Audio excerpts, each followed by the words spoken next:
to show how to make baby food at home. Poppy is coming up to 1 year old now, so she doesn't have purees and things like that anymore, really. The only thing that she does have as a puree is I make fruit puree to put in with her porridge and things like that for her to have as cereal. So the only thing I have in at the moment is some apples. I also wanted to mention that I will be using the VonShef baby steamer and blender. You don't need one of these. I think it was one of those kind of impulse buys that I bought. It's very useful, don't get me wrong, but you can do the same thing with a saucepan, a steaming basket. You don't even need a steaming basket, in fairness. You can just use a saucepan with a small amount of water and a hand blender, or you could mash it up with a fork, that kind of thing. If you are going to get one of these VonShef baby steamers, I will leave the link below where I got mine from, but I will quickly mention, if you are to do any fruits, such as, I think I did blueberries last in this, it does stain. Not an issue for me, as I have had my use out of it and I won't be using it for much longer, but yeah, just keep in mind that it does stain. So on to how I actually prepare. The first thing that I do is give the stalks a little twist until they snap off. I peel each apple. Again, you don't have to peel them, but I always have done. So it's just kind of a habit with me. Even eating apples as a child, I used to sit on my granddad's lap and he'd peel them first. He used to carry a little knife in his pocket, and if we ever shared an apple, he'd peel it first. But yeah, you don't have to peel them, but I'm just going to go ahead.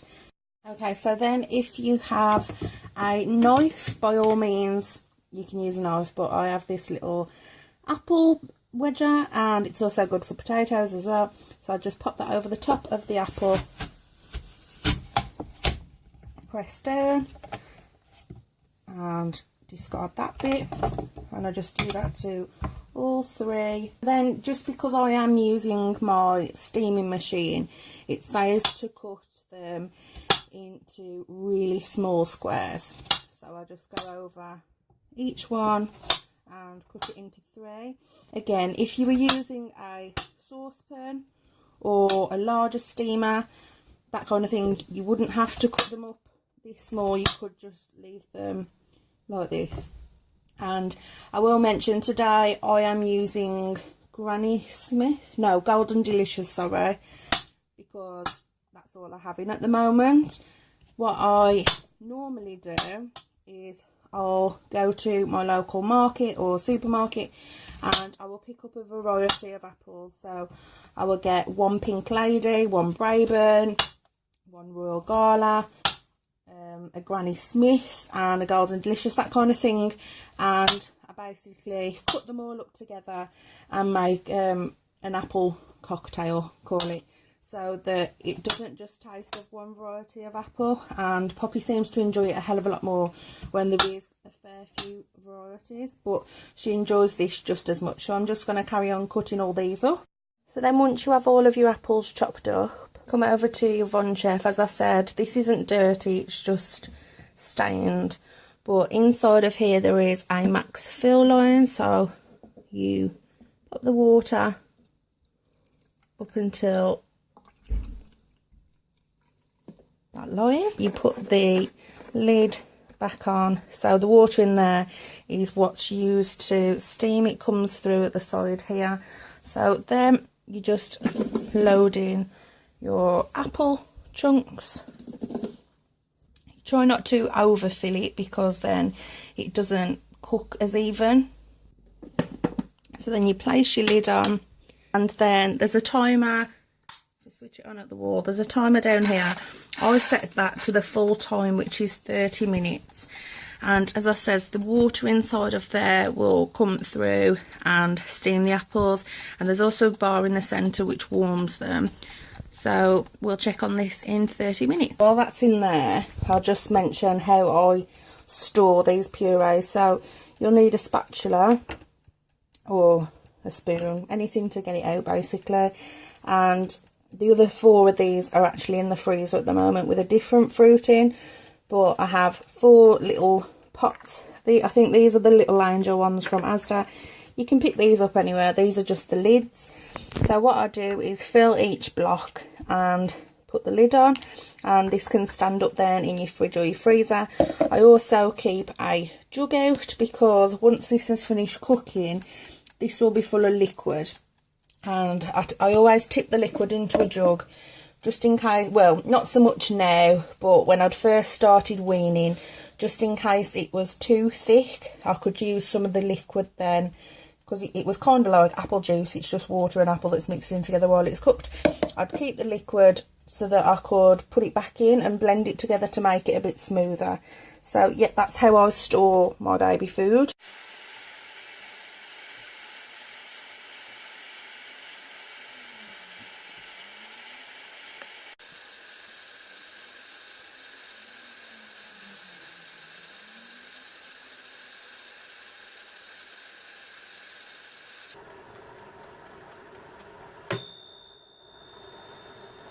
Okay, so now it's done. As I said before, there's all this liquid at the bottom. The apples are cooked. So now I'm just going to lift this jug off, and there's a small hole just here. So pop this down, bring the jug over, and I'm just going to use that to tip out that liquid. Again, give it a little shake just to make sure you got most of it out.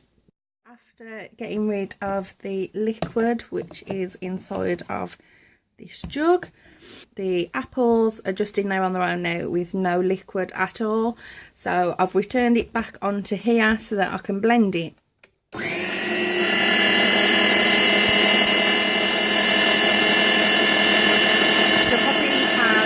Turn it off. Poppy has her food on the more chunky side now, so I only literally blitz it just like that. But if you were just starting out on weaning, you'd set it to blend, and you could leave it to blend for a minute maybe, if not longer, to make sure it's all completely pureed. But yeah, I'll just kind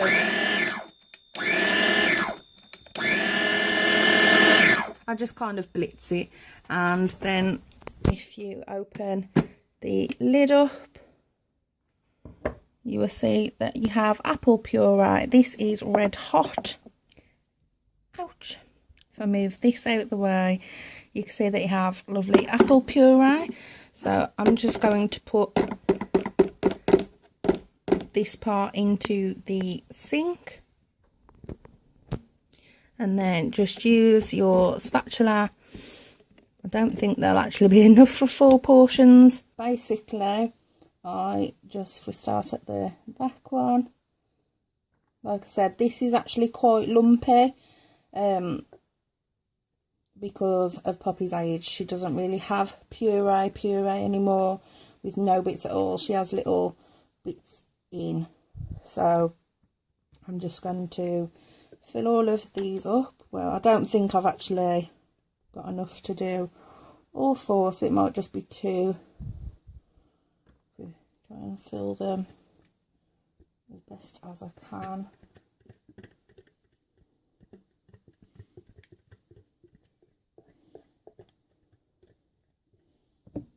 Yeah, I might as well just do the 2 and fill them right up to the top.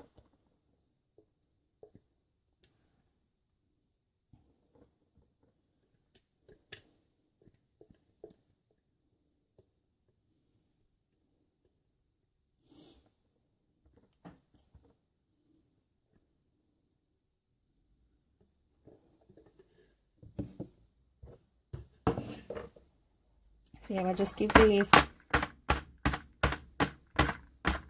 a little tap just to level them out. I did only make enough for 2, but I just pop the lids on.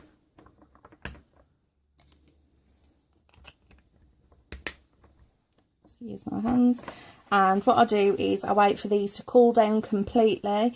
I will put one in the fridge that Poppy can have tomorrow morning, and the other one can go in the freezer. So when Poppy first started weaning, I actually made her baby food up in ice cube trays, and I'd do exactly the same thing I've just done with different fruits, vegetables. But I used to make it up in ice cube trays, and then I'd put some, either a food bag around it or some cling film, and put that in the freezer. And when they were completely frozen, I'd tip them into a food bag so that I could reuse the ice cube tray, that kind of thing. Like say if we were going to have the wheat flakes, I'd use 4 spoonfuls of this, make it up with the milk as directed on the back of the pack. Then I'd also put in one of the cubes of fruit puree. And when she was first starting off with weaning, again I had it was either the baby rice first spoonfuls, or it was the, I think it's called Sunny Start first porridge, I'm not sure. It was still the Cow and Gate brand, like banana porridge, and I'd obviously make fruit purees the same way but in an ice cube tray. So I'd put a small amount, I think it was 2 spoons of porridge made up with the milk as directed, and then I used to put 2 spoons, then I used to put 2 cubes, ice cube sized cubes, can't get my words out, with that as well. I do store them in the freezer, as I said. I will be using one in the morning, hence why I'll be keeping one out, but the other one will go into the freezer, and I just label what it is with a little sticky note, and I use it within a month. I think you've got up to 2 months to use frozen baby purees, but I always try and use mine within a month, and to be honest, we use them within a fortnight, that kind of thing. So yeah, I hope this video has been slightly helpful. As I said, I'm a bit stuck on what I can actually show because Poppy is fully weaned. She's not on her first foods, that kind of thing, but sweet potato was always a winner. So was carrots. Cauliflower she didn't like so much, nor broccoli. She liked peas. Oh god, I can't remember things. Banana, she loved banana. Banana and baby rice together mashed up was probably the fastest thing to make and the most enjoyable. And rusk as well, but we tried not to give her rusk too often because I'd rather her have natural sugar than sugars from a packet. So yeah, I'm rambling now, but I'm just doing it to try and help people, so I'm sorry. But yeah, one's going in the freezer, one's going in the fridge for in the morning, and I will put it in the morning. Poppy will have some of these wheat flakes with some of this as well. So yeah, thank you very much for watching.